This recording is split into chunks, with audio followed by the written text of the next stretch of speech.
I think that what we have seen time and time again is that when you walk in your purpose, and I know purpose is kind of one of those words, like it's layered and it's confusing, but I really believe that purpose is using your gifts to solve a problem. Um, Mm. when you use your specific gifts to solve a problem, I think that you're walking in your purpose. And that's why you can't follow exactly someone else's blueprint because you have different gifts and you're solving a different problem. And so for me, I think one of the things that I really love to remind myself is the quote that we are the ones we've been waiting for. So I kept waiting for someone to start a CultureCon. And so what we hope to kind of evoke at CultureCon is this kind of like, I am the one I've been waiting for. So if there's like a drip that you're hearing and you're like, nobody else hears that, it might be that you're the one that's supposed to hear it. But I really believe that big things start so small,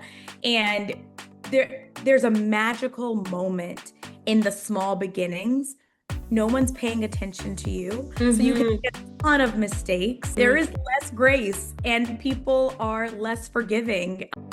You're listening to Madam Speaker Says, your no fluff cheat code to becoming the voice everyone listens to. I'm your host, Makhokhodi. If you've been waiting for a permission slip to straighten your crown and take up space like you invented the blueprint, Madam Speaker Says got you covered. No whispers, no apologies, just you, me, and some bold ass moves. Let's get into it. Welcome, everybody. I'm so excited to have you here. You are listening to Madam Speaker Says. I am your host, Makhokhodi. And today, oh my God, look at this gorgeous human. Today, we are joined by Imani Ellis, Imani, you have already completely reimagined the culture itself, right? The work that you are doing through CultureCon, through something that is a first of its kind. In the United States, this has never existed before. And let me tell the people something, especially folks who are from outside of the United States, because this is a global podcast, diasporic, and also folks who don't live in white majority places. The thing of what it does to your body when you walk into a room like CultureCon and you identify as a creative and you are surrounded by other creatives who are just as buzzing and just as hungry as you, it is such a game changer. Like, I'm thinking about how huge your impact has been, right? We're talking about thousands of people gathered. We're talking about millions of dollars moved, but also millions of impressions across the globe. But at the individual level, like how you're transforming people. Tell me about the dream that you had initially. Where were you going in terms of how you wanted to impact people? It's so interesting because when I think back, to the origin dream or even the problem I was looking to solve, it started out relatively selfish. I was living in New York City. I was a publicist at a really big television network, and I was trying to build community. And in my mind, I was like, oh, I'll just join something. Like, I had no interest in starting anything because I had a full-time job.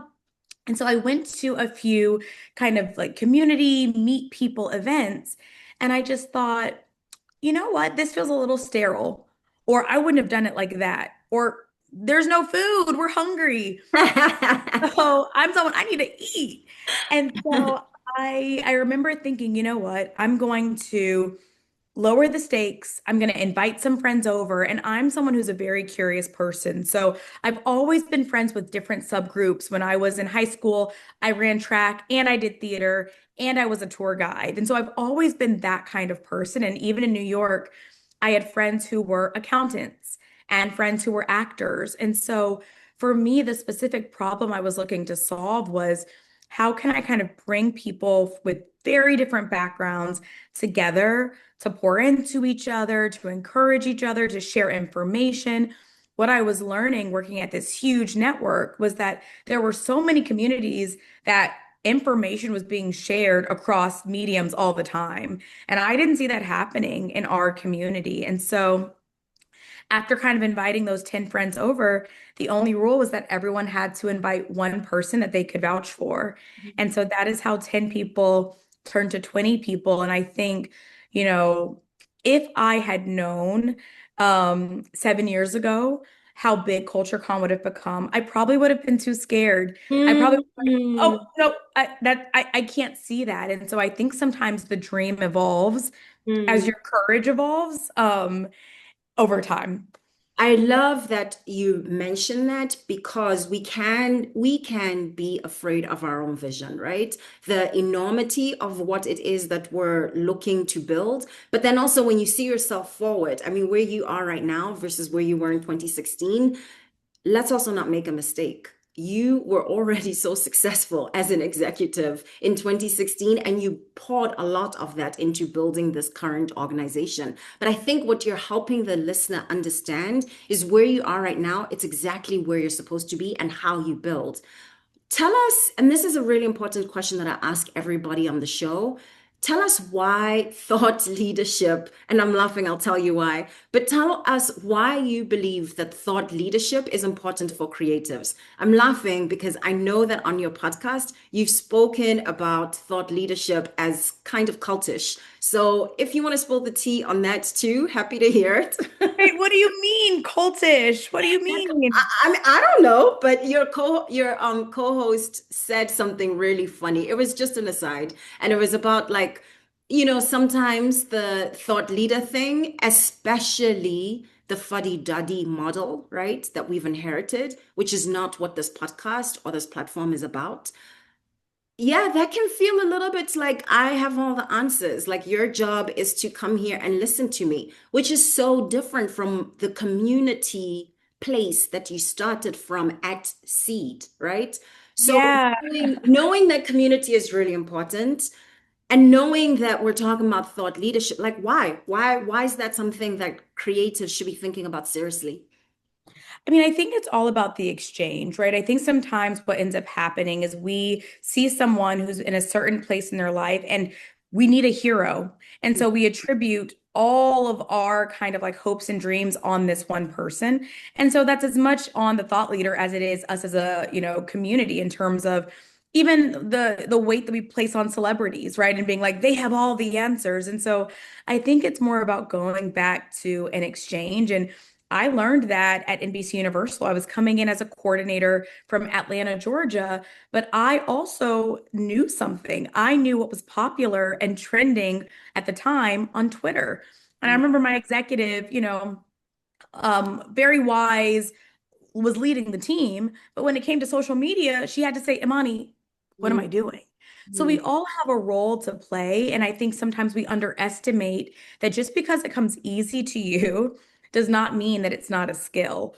And so wherever you are, there are thoughts that you can share. I think the most wisest thing that you can admit is here's something that I know very well. I've grown up on this. I understand this. Here's an area where I'm unsure. And I am someone I did a really great kind of intensive this year with my leak Teal. And she does incredible leadership courses. And one of the things she helped me through was I don't have to be the professor at the front of the class being like, this is the only way to do it. I can be a student amongst other students and being like, hey, this is how it worked for me. And that freed me up to get out of thought leadership as there's only one way to do things. For me, thought leadership is more so showing up as this is what works for me. These are the frameworks that I do. Take what you need, leave the rest. And I think when we end up kind of following anyone blindly, anyone but the Lord, it's when we end up being disappointed. And we're like, wait, but I thought you had all the answers. And they come back and they're like, I never told you I had all the answers. Just some of the answers.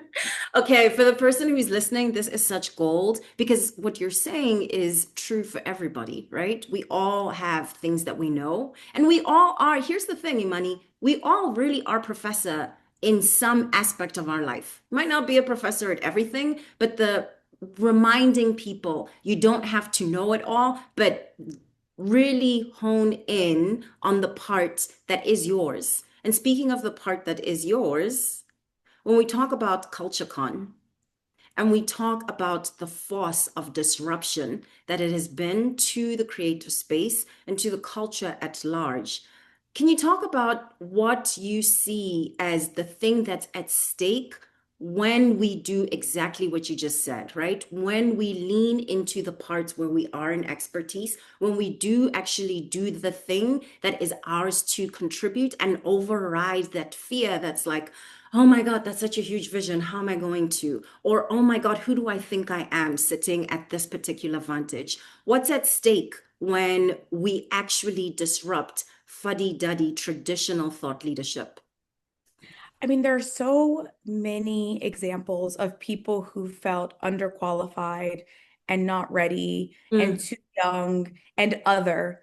And I think that what we have seen time and time again is that when you walk in your purpose, and I know purpose is kind of one of those words, like it's layered and it's confusing, but I really believe that purpose is using your gifts to solve a problem. mm, When you use your specific gifts to solve a problem, I think that you're walking in your purpose. And that's why you can't follow exactly someone else's blueprint because you have different gifts and you're solving a different problem. And so for me, I think one of the things that I really love to remind myself is the quote that we are the ones we've been waiting for. So I kept waiting for someone to start a culture con. And what I mean by that is this ecosystem where we weren't just highlighting one way to be creative. We were showing you a ton of different paths and putting you in rooms with people instead of just saying, look to the stage. We were saying, look to your right and look to your left.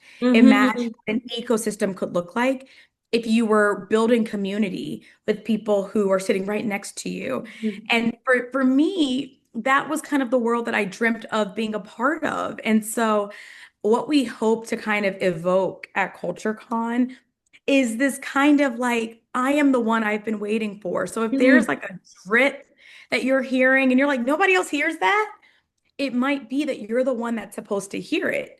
Um, mhm.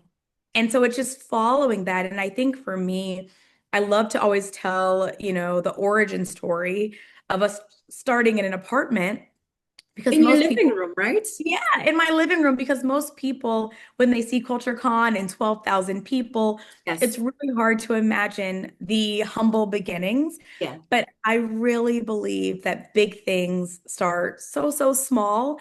And there's a magical moment in the small beginnings. No one's paying attention to you. So you can Mm-hmm. make a ton of mistakes. Mm-hmm. You can experiment, you can come up with your tagline. Once you get a certain level of visibility, there Mm-hmm. is less grace and people are less forgiving. I remember when we were so small, it's like our logo was peeling off the stage. Nobody cared because we were tiny.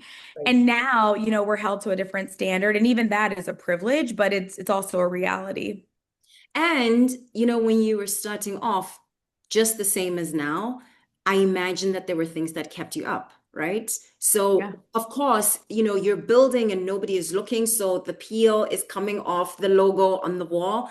But there, I mean, that might be one of the things that kept you up at night later on. Like, oh my God, the logo is peeling off the wall. But I'm curious, when you think back to that 2016 to 2017 and you think about the things that were keeping you up, the fears, maybe some of the anxieties, right? What do they look like and how have they evolved? Oh man. Yeah, I mean, there's so many fears and they're evolving, which I think is so interesting in terms of you realize that problems evolve as you do, right? You have Yes. different kind of problems. And in the beginning, I didn't go to business school. I didn't even have a business plan, honestly. I didn't write a business plan for CultureCon. And so much of it were mistakes that I didn't know I was making when I was making them. Like going to a venue and signing a contract to say yes and having no one in production with me Mm. realizing that when I came home and FaceTimed my friend in production, her saying, there's no bathrooms at this. There's no, Big deal. It's no there's no big big deal. There's no air conditioning at this. Wow. There's no like direct train to this space. Mm, And realizing all of those things, because I've now secured the space, are things I'm going to have to pay for, right? And not really having budget or knowing where I'm going to get budget to get it. And I think for me, being able to forgive myself for mm, the things that I didn't know, because the things that kept me up in the beginning were absolutely like the scale and the spending. In the conference business, you're paying for everything before it actualizes. So you're depending on the fact that you've marketed this event, that the weather's going to be great, and that it's all going to go according to plan. It really is a bet on your community that they want this community to begin with. And so it's been so beautiful to kind of see our community show up time and time again. This past year, we had 70% of our audience had never been to CultureCon before. And so more and more people are finding out about the conference. But I think the other thing that kind of keeps you up is the relationships. Like I started this business with my friends. And so one of the things that they tell you not to do is start a business with your friends because you're constantly wanting to make sure that you're towing the line between leader and friend, and when are we just friends, and when am I actually your boss, and was that too, quirky? Was that too sarcastic? I mean, I think I really had to get over my fear of perception. mm. And I had to understand that, like, my heart is in the right place. I'm not out to get anyone, but sometimes the deadline is the deadline, and I need you to send me the report. Yeah, yeah. And can you walk us through, because those are some really powerful things that it's not just people who are creating conferences that are living through, right? If you're building anything, and if you're a thought leader of significance or wherever you are in thought leadership, you're going to face all of these things. You're going to face a fear of perception. How am I coming across? Even if you're not working with your friends, right? You're Mhm. going to second guess your decisions. So I signed this contract, and maybe there are toilets there, but was that the right decision? How have you built whatever you need in order to get to the other side of that kind of these really big, I mean, like we're talking about your emotional well-being in trusting yourself, right? You talk about forgiving yourself. What have been some of the tools that have been most useful to you since 2016 that have helped you to become the kind of leader who's like, actually, I got this? And maybe it's not like completely, oh, I got this all day, every day, right? Like, let's not pretend. It is a process. Yeah. And I think it starts with what you just said is trusting yourself. Any trust is a muscle, whether it's with yourself, a friend, a spouse, your parents, like it's something that has to build over time through repetition. That's how you build trust, and that's how you build relationships. And what you're able to kind of do is to over time look at your track record and say, mm, 80% of the time, I Mm, make really good decisions. mm, No one is perfect, but what I like to do to build trust is I like to bring in different points of views. I love to aggregate data. So mhm, I have the spidey senses like an Olivia Pope. I'll mhm, have gut feelings like, oh, this isn't going to work. And I've learned to not dispose of those. That's actually mm, very valuable. But I also love input. So I have a tribe of mentors. I have people that I can trust. I'll bounce different ideas. I'll try to also have a point of view so mhm, that I'm not swayed too easily, but I can be persuaded if it's a good argument. And once I've kind of gone to all of my stakeholders and I've run them through the scenarios and I've talked with myself and I've taken it to God and I've prayed about it, that is the decision. I mm, can't spend a ton of time arguing with myself because that version of myself, with all the information that she mhm, had, made the best decision. Now, I used to spend a lot of time blaming myself. And through kind of therapy and my friends and even my mentors, they've really humanized it for me that there's no leader who's never made a mistake. They just said that Mark Zuckerberg put over $800 billion into the metaverse, right? So you are allowed to be human. yes. Everyone's trying their best. And so, like you said, it's not an overnight sensation, but I have become just really mindful of where my energy goes because worrying is kind of wasted energy after a certain point. Like, Mhm. where is that energy Right, going? And it could go into the future. right, right. Three things that jump out that you said: aggregating data, therapy, buzzword probably of like 2025, and mentorship, right? For the person who's listening, these are tools that are available almost to everybody. Maybe not necessarily therapy, but there are different forms of therapy that get you through what you need to get through. Tell us what has surprised you in building CultureCon. What are some of the nuts and bolts of behind the scenes of building something of this scale, right? That you didn't see coming, that maybe resulted in things going sideways, different from how you had expected, and maybe there's a comeback story that goes along with that. But anything that is, if somebody is thinking about their thought leadership, could be through events. And again, your events have gone from living room. So this definitely applies to somebody who's thinking, let me just start where I am, to thousands of people. What have been some of the lessons that have been most surprising about what it takes? I think one of the things that's been kind of most surprising to me is that there is a gap between what people say they want and what they actually want. Mm, And that is really interesting to navigate because it really goes into like psychology and sociology and anthropology in terms of like, um, so for example, I think, you know, we do focus groups. I love data. I read every single piece of content, even though my team tells me not to. I'm like, yeah, I will.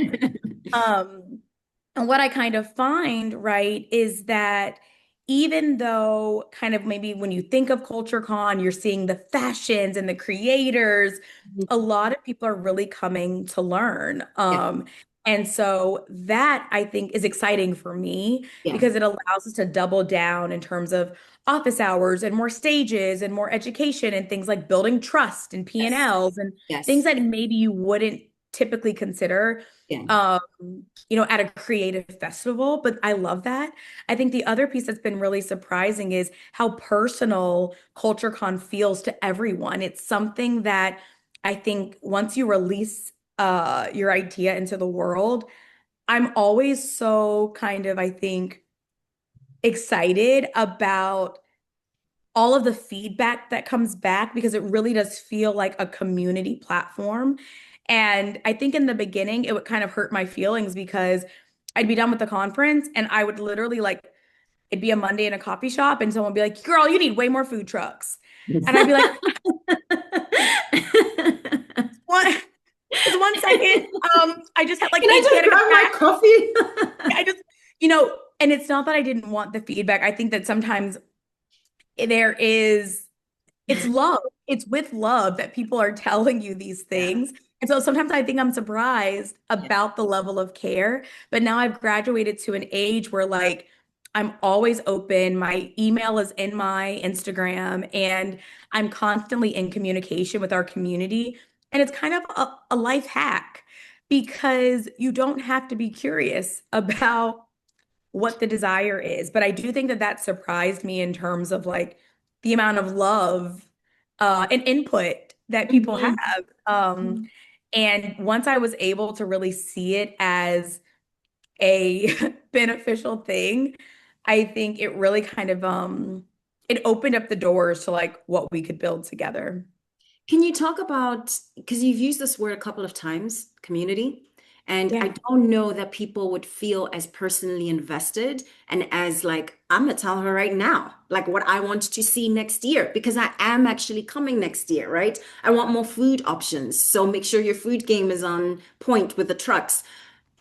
Where, like, what is the genesis of that in the actual, situation room, or when you are building and you are creating the blueprint for the year? How do you think about, here's how we foster this thing that is community? And also, I really want to just put such a fine point under what you said about learning, because I think often, especially when people are emerging thought leaders. You look at what the feed looks like on Instagram, and let me tell you something, okay? It is popping, okay? People's outfits are on another game level of New York Fashion Week. It just, everything is so gorgeous. But what you said, people don't come here for that. People come here to learn. So, how are you thinking through even that and anticipating? Here's what they actually say that they want right now, but here's what they're going to need, right? Like after they've bought that ticket. What take us as far as you can into the actual building of each conference. Yeah, well, it's exactly what you just said. There is a war room, and that war room starts in December. It actually starts this week. And I love it because we always reverse engineer it. So we always start with the feedback and the data. And Mm. for the most part, it's really important for me as a conference and as a festival that we have integrity. So what does that mean? It means that at the very bare minimum, we do what we say we're going to do. Now, Hmm. some people are kind of like, but I didn't get a selfie with Morris Chestnut. And I'm like, yes, and we didn't say Did that we you say would, that? right? And so Right. you've got to be able to dissect, is that something of integrity or is that a preference? And once you've been able to diagnose feedback that is this an integrity bucket or is this a preference bucket? And both matter, right? But some have more weight. And for us, it's starting with the integrity of the event. And so we'll look up what we said we were going to do and we'll look up the feedback. And I'm proud to say that, like, in terms of the integrity of the event, A plus. And Mm. then we get to go into the preferences. What do people want more of, even if we didn't say we were going to deliver it? And that is where it gets really interesting in terms of building the next event. And so what we're starting to see is the loneliness pandemic, Mhm. the loneliness that came out of the pandemic is something that is bubbling up. We're seeing ripple effects. People are joining book clubs and running clubs and museum clubs. And for us, that's an opportunity to kind of integrate that programming into CultureCon. So, what does it look like to make a very big event feel smaller? And so we'll start diving into that. Um, and then a lot of it also is just really also thinking about the theme. For the last 3 years, we've done themes at CultureCon, and they've been a huge success. Our thought process there is really transporting our community to somewhere else, somewhere better. Um, and so we did camp and invited our community to play. This year we went to space. We invited our community to dream. Our theme for next year will be also very amazing. And once we kind of have that infrastructure, that's kind of when we're able to then start really going through, what does the floor plan look like? What are the tracks going to be this year? Um, and then before you know it, it's time for CultureCon. It takes so much planning. I mean, you're talking about December, looking ahead.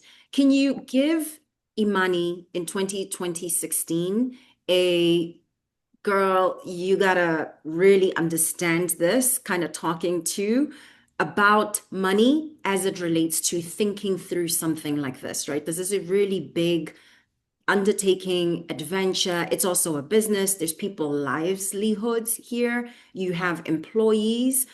How do you now think about money and what do you wish you had known back when you were starting? It's funny because I didn't realize this at the time, but being a publicist made me really good with money because Mm. publicists don't get any budgets. Marketing departments do. Mhm. Publicists have to earn their media, meaning that it's about the power of your storytelling is how you secure, but you're not paying, People magazine for that Right. that two-page feature. It's, do they care about your story? And because that was my background, I was very, very tight with money because I didn't have any. And Mm. so, I really am actually very proud of 2017 Imani because her goal was not to make money, it was to not lose money. And so I was bartering a lot. I was able to exchange promotion for venues, promotion for free food, promotion for decorations. And then from ticket sales, that's how we were able to build kind of our first little kind of like money for the company where people were paying for that experience. I think if I could give her any advice, though, it really would be to not allow the no's to kind of make you bet against yourself. There were Mm, times where a brand was so big that I just assumed that what they had was way more valuable than what we had, and mm, I would just give it to them for pennies. I'd be like, I just want to be attached to your brand. And now I really have the confidence to say, actually, this is a mutually beneficial partnership. We've got an incredibly influential community, and being a part of CultureCon is going to be advantageous for your brand. But in 2017, I was just happy with whatever I could get. And there's a season for that. You know, in the beginning, when you haven't really figured out all of your processes, you're a little clunky, your decks are a little wonky. Sometimes it's better to kind of like not overpromise and mm-hmm, to just deliver. And so I'm thankful for those early days kind of in the dark when I could experiment and deliver, because now again it's like a well-oiled machine, but it was clunky. I mean, there were times we were sending decks and they'd be like, where's this? Where's that? And we'd be like, right, mm, that goes. mm. So all of that was information to optimize for like future recap decks, future proposals. That's excellent. And especially the part that is understanding your worth when you're in front of big brands, which is something I know you navigate in multiple different roles in your life. You have signed on to Greyston, am I correct? Oh, Kensington Gray? Agency Kensington Gray. Um, and this is my final question. I think it is so interesting and so strategic, right? That somebody like you, who is running the super demanding organization, but also community, because there's people behind this, what informs the decision to also leverage your personal brand and to think about your personal brand that's important, something to actually invest in beyond what you are doing with CultureCon? I ask this because in a lot of circles, especially when you're speaking to thought leaders, there's a tendency to kind of dismiss influencing, right? Even that word is very contentious. And I know that if it were populated by people who weren't women, it would probably have a ton lot more respect. But I'm also really curious, as somebody who is a businesswoman, as somebody who is extremely strategic, right, in how you think about things and intentional, what do you think that creatives are missing in not understanding the power of leveraging that alongside whatever you're building? I mean, whether people know it or not, everyone has a personal brand. When you're working in Mhm. corporate, you have a personal brand. When people say your name in rooms that you're not in to see if you should be promoted or not, it is attached to your personal brand. And so sometimes I think just because you don't acknowledge the thing does not mean the thing does Mhm. not exist. Like we do not see air, we're breathing it. And so I always kind of chuckle when people are like, I don't need it. I'm like, whether you are aware of it or not, there's a personal brand floating around you. And so for me, I tried to fight it for as long as I could, but we're living in a time now where people want to understand the philosophy of the founder. They want to understand who's behind the mechanics of the building. And my preference was to hide, and I hid for the first 4 years. No one knew who the founder of CultureCon was. We just said the creative collective.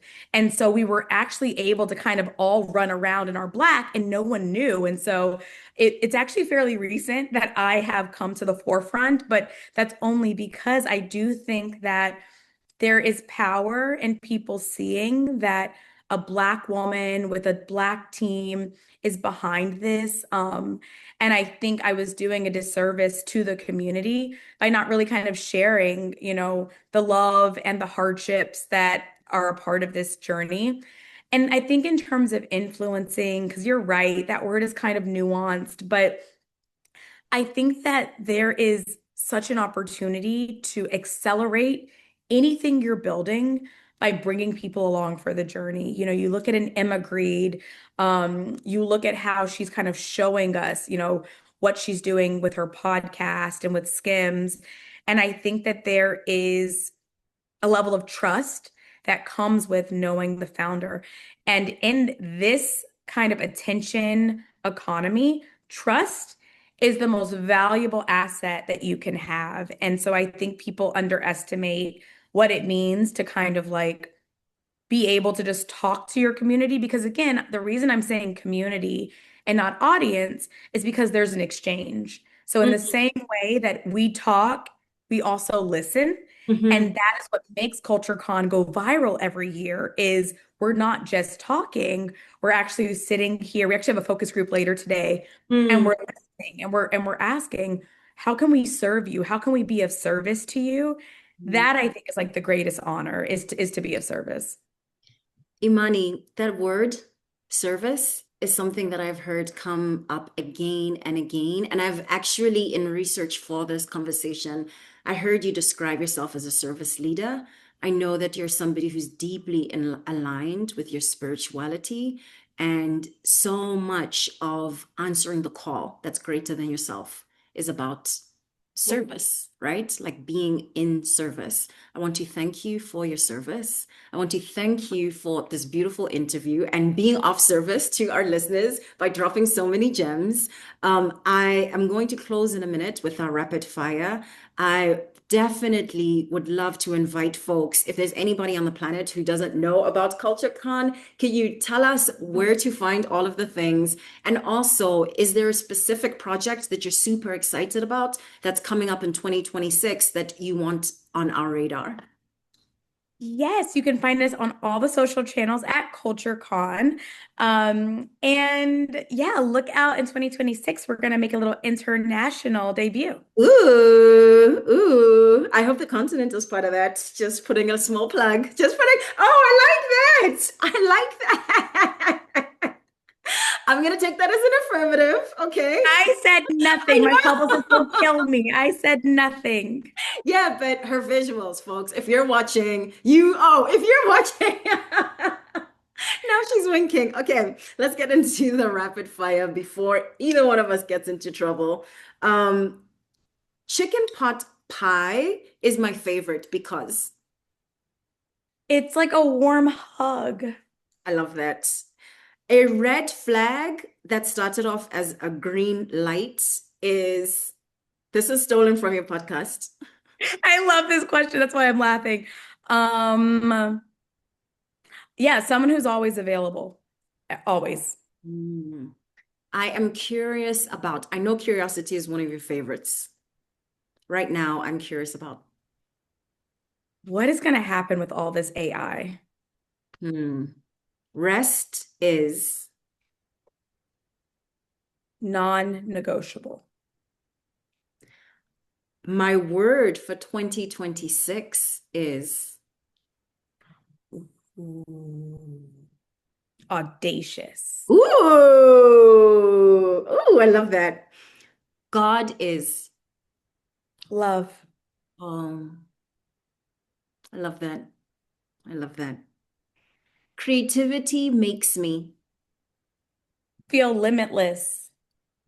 And finally, courage comes from. Facing your fears. Ooh, ooh, girl.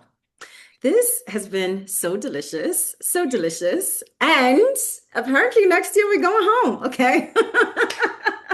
Apparently next year we're going home. So I will catch you all next week here on the podcast. Thank you so much for joining us. And Imani, I will see you next year in my place of birth. So Thank you much for for being here. asking. Thank you for having me. Hey, pull up, pull up, pull up. Just you and me for a second. Are you an exec, a founder, or an entrepreneur who's sick of shrinking in rooms you're overqualified to lead? It's time to stop playing small and start owning your expertise. But how, Machochodi? Girl, I got you. I offer coaching that helps women of color just like you to claim your place as a thought leader. Whether you want to command a room, craft and share your signature story, or finally get that book out of your head and onto bookshelves, I've got the strategy and spicy accountability that you need. If you're tired of seeing less qualified folks shine while you stay behind the scenes, girl, the wait list is open. Follow the link in show notes to stop waiting for permission and claim your VIP spot now. My mission? Helping women just like you to snatch the spotlight, shake the table, and take your damn seat at the top already. No begging, no detours, and nope, no apologies. Just bold ass moves.